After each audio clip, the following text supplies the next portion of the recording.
Det tredje koncept, eller den tredje opgave, der er stillet, den handler om, hvordan unge mennesker kan være med til at forme byrummet og gøre det mere klimavenligt. Og opgavestilleren, det er 12 byer, rådgivningsvirksomheden, og til at overrække prisen, der kommer Lisbeth Juel Madsen, og fra Naturstyrelsens Taskforce for klimatilpasning kommer projektleder René Poul Hansen også. Velkommen på scenen.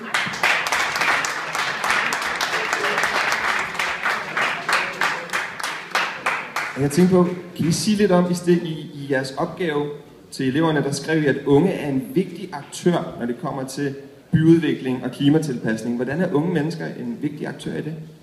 Ja, altså man kan sige som...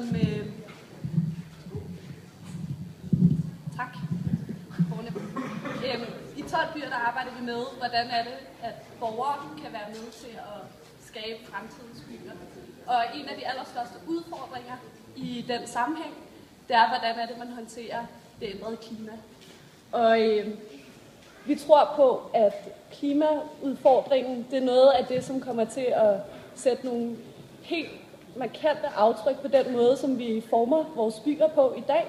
Og derfor er det helt vildt vigtigt, at det ikke kun er byplanlæggerne, der selv, de hverken kan eller skal komme med de løsninger. Det er også vigtigt, at borgere er med i den proces. Og grunden til, at vi så har spurgt unge om at være med til at komme med nogle løsninger, det er også, at udover at det er jer, der er med til at forme fremtidens samfund, så er det også, oplever vi, at unge er helt vildt gode til at se ud over deres egen næsetip og faktisk tænke på andres interesser, fordi man ikke er præget på samme måde af at have fast ejendom eller egen bil. Og på den måde er det faktisk nogle sindssygt gode løsninger for hele samfundet. Og det er derfor, vi har stillet den her udfordring, som vi har. Spændende. Mm-hmm. Og hvilke kvaliteter har I kigget efter, når I skulle ud og kigge på koncepterne her i dag? Ja, altså til at være med til at bedømme forslagene, der har vi fået 3 eksperter, eller 3 aktører til at være med indover. Og René, det kan være, at du næsten skal svare på, hvad det er for nogle kriterier, vi har kigget på. Ja, altså det er for det første, jeg hedder René Hansen, jeg kommer fra Naturstyrelsen, og jeg vil faktisk sige sådan, at jeg vil faktisk gerne selv have lov til at styre det her. Jeg har ikke behov for borgerne og alle de der ting, som der normalt plejer at indgå i det her sammenhæng her. Jeg skal simpelthen selv have lov til at lave klimatilpasning. Nej, spøg til side. Det her, det drejer sig virkelig om at få inddraget borgerne. Det drejer sig virkelig om, at man får forståelse for, at der sker nogle ændringer her i vores samfund. Og de ting, som vi skal have, og det som der er den helt store tanke lige pt., det er, at vi skal have idéer. Vi skal simpelthen have et indspil til, hvordan løser vi en fremtidig ændring af vores samfund på grund af nogle klimaændringer. Det kan også godt være i forhold til reelt set både at forebygge, som det kan være at tilpasse.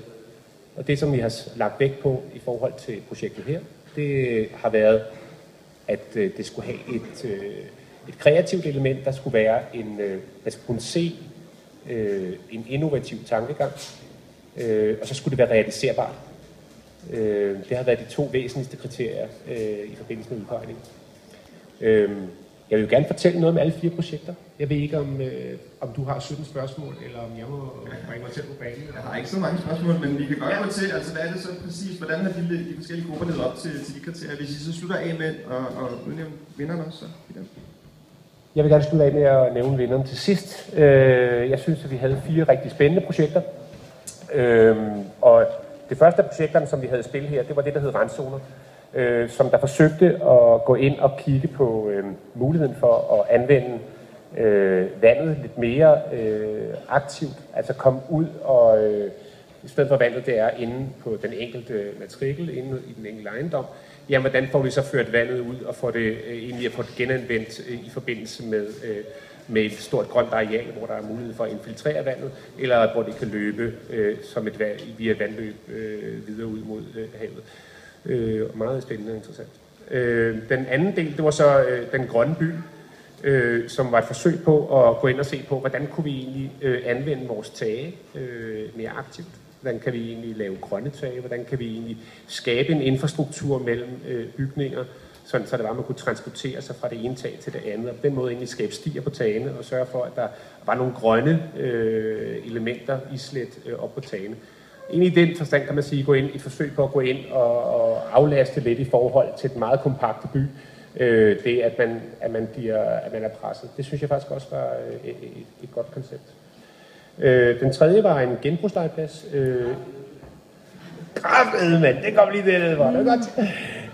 Som der jo havde fokus på hvad det hedder, i den forstand at lave en genbrugslegeplads bestående af materialer af forskellige former, som der i stedet for, at vi smider ud eller brænder af, ligesom kunne håndteres på lokalstedet.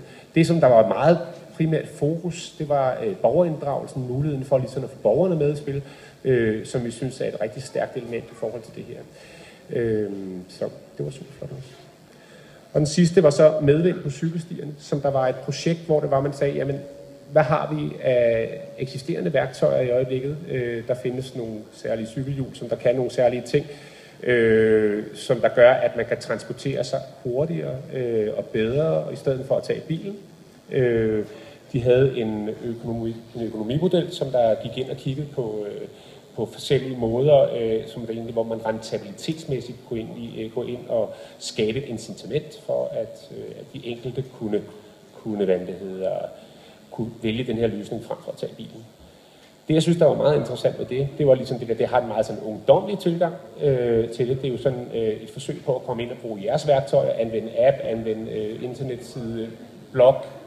De havde lavet en hjemmeside, som der ligesom skulle understøtte de her ting her. Og det var ret interessant.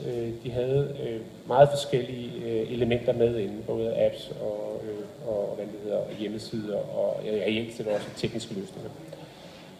Ja, det var de 4. Det er de 4. Og hvem er dem?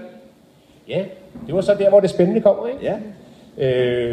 Alle 4 super gode projekter med et stort element i. Det projekt, vi har valgt, det er medvind på cykelstien.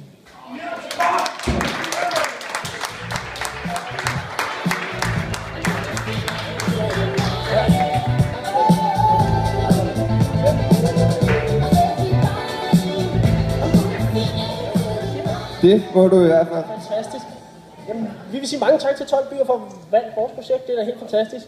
Og så vil vi sige til alle jer unge, som tager bilen, kom ud på cykelstien i stedet. Vi kan få medvind på den. Mange tak skal I have. Fedt. Tillykke.